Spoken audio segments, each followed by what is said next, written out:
This is the Annie Fry Show.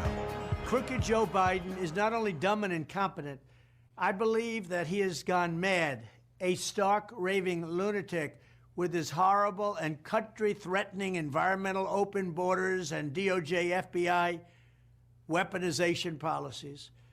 He is a mental catastrophe that is leading our country to hell. We'll end up in World War III because of this man, and for no reason whatsoever. Thank you. What you know, Joe? Joe Concha, columnist at The Messenger. Well, there's President Trump in one of his messages on Truth Social talking about the incompetent Joe Biden, the President of the United States. Joe Concha joins us right now. I've got a ton of questions for you, including a video you just tweeted out about Mitch McConnell. What's going on in Washington, D.C. these days? We have too many old people running our country. It seems I'm sorry. Yeah, I mean, Mitch McConnell is in his 80s. Joe Biden's in his 80s. John Fetterman is not in his 80s, but he had a massive stroke last year, and clearly he has not remotely recovered from that. And he was already in the hospital on two occasions, one time for 6 weeks this year. And then obviously Dianne Feinstein, who is retiring, but she should retire immediately. It shouldn't even have to wait another year to do that, is clearly not.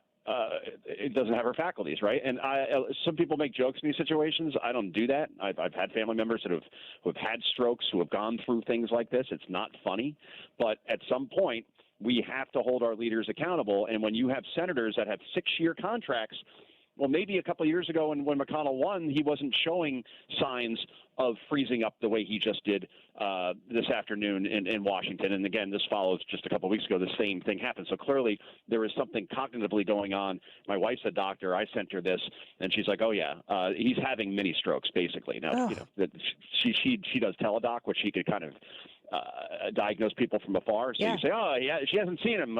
She hasn't she hasn't tested him. Just by viewing this, she's like, that's a mini stroke right there. You don't freeze up otherwise if you're not having something like that, and it'll only get worse. He's got to rest. So to all of that said, though, if Fetterman's not going to go anywhere, and because he's a vote, right, and that's more important than his own health. Like, that's the way Democrats look at him, that he's an automatic yes for everything that they want. Joe Biden isn't going anywhere because, well, right now they don't have a plan B. Maybe it's Gavin Newsom, I don't know, but for now he's their best option in terms of beating Donald Trump or whoever the Republican nominee is, which is scary that that's your best option. And I could go on and on about other folks in Washington, but I'll leave it here, Annie. If you had age limits, because I wrote about this, so I don't know this stuff off the top of my head, but I did study this stuff. Let's say you wanted age limits in Washington, at age 70 you can't serve in the Senate, for example. 71%, nearly three-quarters of the Senate would be gone today. Think about that. Wow. Like, that's how many old people we have in the Senate. So, we have age limits as far as you can't run for president until a certain age, right? Well, and maybe we should have age limits in terms of when people can serve too. And let me actually just add one more thing. Anybody out there who's 80 years old who's yelling at their radio right now, they're saying that I'm a bad person. My dad's 80, right? Yeah. He still runs 3 miles a day. He is very active in terms of he still does consulting. He was an accountant at one point. He's a different kind of 80, right? I'm not saying, I'll say this. Maybe we shouldn't have age limits, but we should have cognitive tests. I think that's fair. Would you agree with that? Well, I'm struggling with this because I think what the problem here is it's underlying the age and the competence. And the problem to me seems, and I'm not smart enough to know how it all works, but it seems to be money. Because it should be very easy to challenge Mitch McConnell. It should be very easy to challenge Joe Biden, but it seems as though the apparatus that is in place to protect these people because of their time that they've spent in Washington, D.C. or in this position of power, it insulates them from realistic challenges because of the effort that you have to put in financially and the risk you have to take financially to take on somebody who's a behemoth like him. I'm sharing the video right now from your tweet. And people can go to follow you at Joe Concha TV on X and see this video that you've retweeted, and I've retweeted it myself. But in your opinion, I'll add mine in here. This is the second time we've seen this in so many weeks. We're not seeing the only 2 times this has happened. People in Washington, D.C. have to be seeing this. They have to know. Well, in his own home, right? I mean, so it wasn't isolated to the 2 times he happened to be in front of cameras about to speak to reporters. He did fall in an airport earlier this year was sidelined for a couple of weeks with an injury. Look, this is what happens at this point. And you have a media, by the way, not with McConnell's case. Now you're going to see everybody screaming that, McConnell must resign tomorrow. Oh, what about Joe Biden? Oh, it's different with him. It is? Are we sure about that? Because he's not having mini strokes, but certainly his mind is no longer there. I mean, wasn't there a situation not too long ago where he was asked, when was the last time you went overseas? And he just got back from Ireland? Yeah. And he's so long ago, I can't remember. It's like, no, you just got back? What are you talking about? And I could go through like 1,000 examples with Biden. That's certainly for sure. And then Fetterman, he shouldn't be going back and forth from Washington to Pennsylvania. That's what he does every week because he has kids, right? And a wife back there. And eventually, at some point, if somebody of his size, right, it's going to happen again. I hate to say it, but many people have repeat strokes if they are of a certain weight and a certain height, not weight, but weight anyway. But we have a media. You see Karine Jean-Pierre yesterday.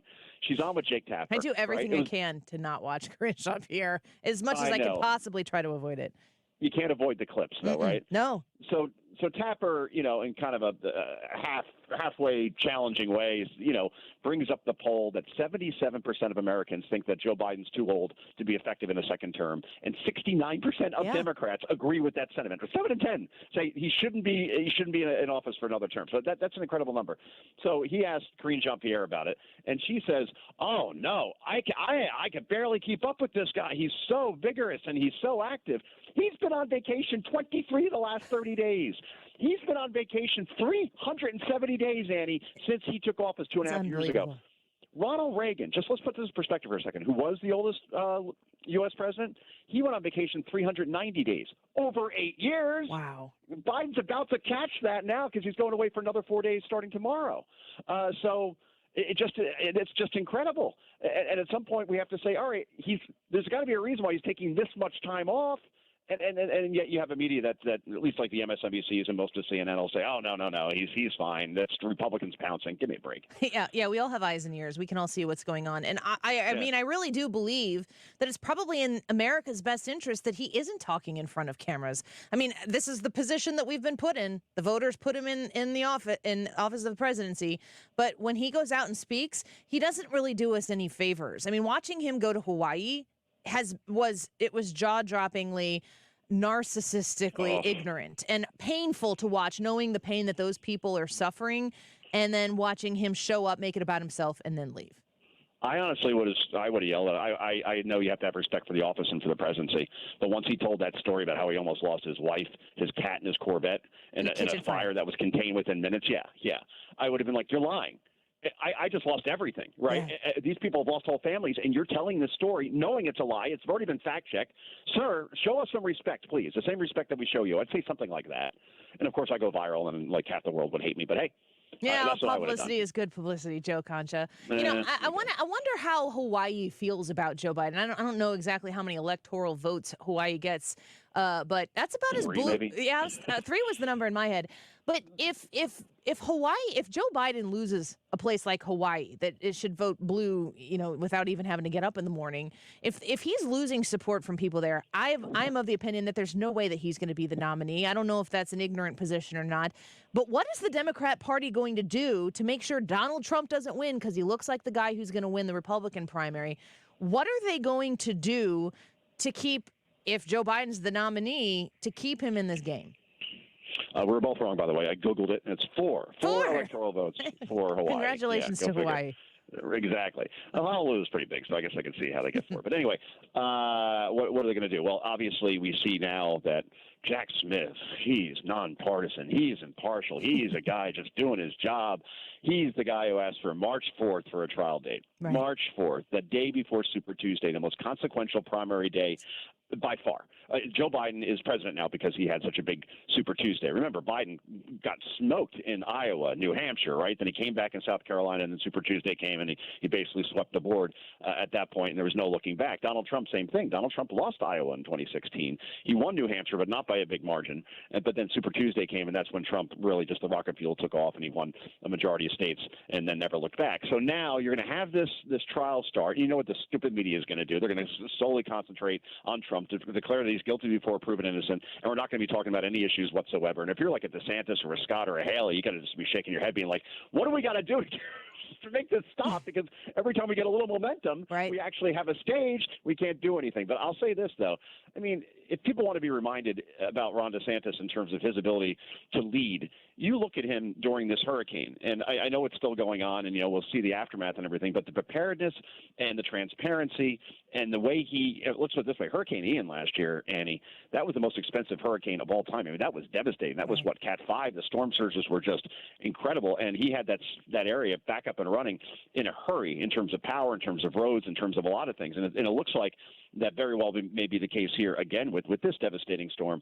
You want to see how somebody be a leader. That's DeSantis right now in Florida. You wish that all governors would respond in the way that he has to this point. Yeah, I completely agree. Last question for you, Joe Concha. Watching everything that is being thrown at Donald Trump, certainly guilty before proven innocent in the court of public opinion and even in Congress in some ways when he was president. Do you, from where you sit and where you view this right now, do you think that he can still win the general? What I hear you saying is you want to say yes, but it's hard to intellectually see that happening. That's where I am. Yeah, you can't. You can't. That's why I said he should have debated last week. And one more person yells at me and says, "You're just saying that because it was on Fox. It could have been on PBS. I wouldn't have cared. I would have said the same thing. It has nothing to do with my opinion, you morons." Anyway, but this is why he should have. I'm just pushing back at this point. I can't take stupidity. Take it. Here's the thing. It's not about him being up 30 points for the nomination, all right? Think of that if you're Patrick Mahomes as the regular season. You think Mahomes is happy with just winning the AFC West? No. He wants to win Super Bowls, which he has. And that's the way Trump had to look at that debate. Like, all right, I know I'm going to beat these guys. Chris Christie's going to take shots at me. I'll either make fat jokes or remind him that he's basically at 0% in the polls, and I'll actually look good in the process in doing so. But then ultimately, I will make this a contrast between myself and Joe Biden and the Democrats. And he could have used that huge platform and made it about the general and reached back out to those suburban women that he's lost and disgruntled Democrats that he can win back. But just to say, I got a big lead and I'm going to play four corners at this point, I thought that was a big mistake. Now, to answer your question, can he win the general? Let's put it this way. When Joe Biden is your competition, and now it's not Joe Biden 2020 where he's the moderate, and the Obama presidency was okay, so maybe he'll be okay. No, now he has a record that he has to defend. The fact that this isn't a Mondale-Reagan kind of blowout that we would be talking about now instead, if we had somebody who didn't have all the baggage that Trump had, that's the problem, right? Joe Biden should get blown out by any measure, right, because of his age, because of his competency, because of his record. And instead, it's going to be an election that probably comes down to a couple thousand votes in Georgia, Arizona, Wisconsin, Pennsylvania, Michigan. Yeah. That's my answer. The Republicans should even win Hawaii. They should even win Hawaii. Joe Concha, 49 states. We appreciate you so much. Thank you for being here with us, right there with you. Always a pleasure. Thanks, Annie. Yep, of course. Bye-bye.